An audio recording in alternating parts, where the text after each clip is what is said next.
आप देखेंगे एक अद्भुत समन्वय। अभी मैं रिहर्सल दिखाने जा रहा हूँ, राजस्थानी फोक म्यूजिक, फोक गाना, और इधर झिझिया, बिहार का बहुत ही प्रचलित लोक नृत्य झिझिया, और इन दोनों का संगम आप देखेंगे। उसके बाद हम दीदी से बात भी करेंगे। तो पहले आप लोग देखते हैं कि राजस्थानी फोक क्या है और उस पर झिझिया नृत्य कैसे होता है।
झिझिया नृत्य बिहार का, और इसको भागलपुर से लेकर के आई हुई है लोक रंग उत्सव में श्वेता भारती जी। मैं आपसे कुछ बातचीत करना चाहता हूँ। अभी नृत्य कर रही थी तो थकान जाहिर सी बात है, थोड़ा आप रिलैक्स हो जाइए। ये पूरी टीम है, आप देख रहे हैं, आप सब लोग आ जाइए। पहले तो कि आप कितने दिनों से ये फोक लेकर के आप चल रही हैं? आप मैं अगर व्यक्तिगत रूप से बात करूं तो मुझे लगता है मैं लगभग 25 वर्षों से इस लोक नृत्य के साथ मैं काम कर रही हूँ। और संस्थागत रूप से अगर बात करें तो मैं 15 वर्षों से काम कर रही हूँ। 15 वर्षों से आप ट्रेनिंग भी देती हैं? जी जी बिल्कुल। मेरी संस्था का नाम है ताल नृत्य संस्थान, जो खास करके लोक नृत्य के पर ही काम करती है। तो जो बिहार के हमारे जो ट्रेडिशनल लोकगीत हैं उनके ऊपर आप नृत्य करते हैं या फिर अन्य चीज़ों के लिए? नहीं, मैं बिहार के लोक नृत्यों पर भी काम करती हूँ और अदर स्टेट जैसे अलग अलग राज्यों का जो फोक है, जैसे हमारे साथ राजस्थान की टीम है तो यहाँ की कालबेलिया, घूमर, ये बहुत ही प्रसिद्ध लोक नृत्य है वहाँ की, तो उस पर भी हम लोग काम करते हैं। गुजरात का गरबा हो गया, डांडिया हो गया, बिहू हो गया असम से, तो उन सारे लोक नृत्यों पर हम लोग काम करते हैं। तो जिन बच्चों को आप लड़कियों को लड़कों को आप ट्रेनिंग देती हैं तो वो ट्रेनिंग लेकर के इसके पीछे उनका क्या मकसद है? क्या वो इसको कैरियर के रूप में लेते हैं आगे चल करके या फिर वो शौकिया रूप से सीखते हैं आपसे? नहीं, मुझे लगता है कि लोक नृत्य के प्रति रुचि जगाने के लिए पहले टीम के साथ आपको काम करने की ज़रूरत होती है, क्योंकि आज की जो हम लोग की जो जनरेशन है वो कहीं ना कहीं लोक नृत्य से एक दूरी बनते जा रही है उनके अंदर, और बॉलीवुड को लेकर के उनकी रुचि बहुत ज़्यादा बढ़ते जा रही है। तो जब आप धीरे धीरे लोक नृत्य से जुड़ेंगे, उसके साथ काम करेंगे, तो आपके अंदर से वो रुचि जगते जाएगी और तभी आप उसको कैरियर के रूप में भी लेकर के चलेंगे। सबसे पहले तो ज़रूरत है मुझे कि हम अपने लोक नृत्य को संरक्षित करें, अपने पास उस एसेट को हम लोग पहले जमा करें, तब उसको हम लोग कैरियर के रूप में यूज़ कर सकते। कितना मुश्किल होता है, क्योंकि पुरुष प्रधान समाज है और आप एक स्त्री हैं और लड़कियों को लेकर के आप काम कर रही हैं, तो इस समाज में इस विधा को लेकर के जाने में कितनी मुश्किलों का सामना करना पड़ता है? बहुत ज़्यादा मुश्किलों का सामना करना पड़ा है, लेकिन ये है कि आप अगर आपके परिवार आपके साथ है, आपके समाज के लोग, एक वर्ग बुद्धिजीवी वर्ग अगर आपके साथ हैं, तो आपको कम परेशानी होगी, क्योंकि एक आपको सपोर्ट मिलता है कहीं ना कहीं सामाजिक रूप से, और परिवार का सहयोग तो सबसे ज़्यादा ज़रूरी है। इसका मतलब इस लाइन में काम करने के लिए अगर आप कलाकार हैं तो परिवार का सहयोग सबसे ज़्यादा ज़रूरी है। कहाँ कहाँ आपने कार्यक्रम किया अभी तक? जैसे मैंने झारखंड, उत्तर प्रदेश, दिल्ली, सोनपुर मेला, बहुत सारे फेस्टिवल्स में हम लोग अपनी प्रस्तुति दे चुके हैं, और 2011 में एनएसएस के तरफ से मुझे राष्ट्रीय स्तर पर प्रस्तुति देने का मौका मिला था, वो भी लोक नृत्य को। तो वो मेरे लिए बहुत गौरवान्वित क्षण था, क्योंकि मैं राष्ट्रपति के सामने जब प्रस्तुति दे रही थी अपने लोक नृत्य को, बिहार के लोक नृत्य को रिप्रेजेंट कर रहे थे, तो मुझे खुद में बहुत प्राउड हो रहा था। सबको प्राउड है। और दोस्तों, किसी शायर ने कहा है कि तेरे माथे पे ये आंचल बहुत ही खूब है, लेकिन तो इस आंचल से एक परचम बना लेती तो अच्छा था। और हमारी ये छोटी छोटी बच्चियां और ये तमाम लोग जो है इस कला को लेकर के आगे आ रही हैं। आप सबको बहुत बहुत बधाई, शुभकामनाएं, और आप बहुत ऊंचाई तक जाएं, हमारी शुभकामनाएं हैं। और निश्चित रूप से फिर हम लोग किसी कार्यक्रम में ज़रूर मिलेंगे। हाँ बताएं, कुछ बता रही थी आप? मैं अपने टीम के बारे में बताना चाहूँगी कि जो भी लड़कियाँ हैं सारी अपनी अपनी पढ़ाई में लगी हुई हैं, और इसमें एक हमारे साथ मैरिड है, वो अपने 2 बच्चों के साथ यहाँ आई हुई हैं।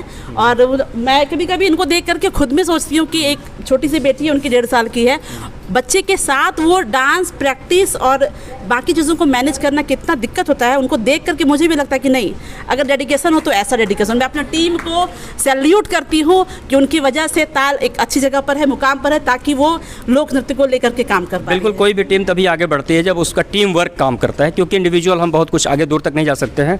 और निश्चित रूप से ये प्राउड फीलने वाली बात है। मैं आपसे 2 मिनट बात करना चाहूँगा, कैसे मैनेज कर पाती हैं आप, मतलब अपने ये जो पैशन है आपका डांस और फैमिली दोनों को मिला करके? मैम के सपोर्ट से और मेरे फैमिली से मुझे बहुत ही सपोर्ट मिलती है, इस कारण मैं ये सब कर पाती हूँ। मेरे हस्बैंड इस काम में मेरा पूरा साथ देते हैं। तो ये बचपन का शौक रहा कि शादी के बाद ये शौक आया? बचपन से शौक था, लेकिन शादी होने के बाद हस्बैंड ने साथ दिया तो शौक और ज़्यादा बढ़ गया। ये बड़ी बात है कि जब पारिवारिक सपोर्ट मिलता है तो हमारे पास अगर हुनर है तो हम उस हुनर को बड़ी लेवल पे, और जाहिर सी बात है कि मैम के नेतृत्व में ये पूरी टीम काम कर रही है, तो ये एक बड़ा काम कर रहे हैं आप कि अपनी लोक संस्कृति को, लोक विधा को आपने बचा करके इस चीज़ को रखा है। और मैं पुनः एक बार शुभकामना देता हूँ कि टीम बहुत ऊँचाई तक जाए। बहुत बहुत धन्यवाद आप सबका, शुक्रिया।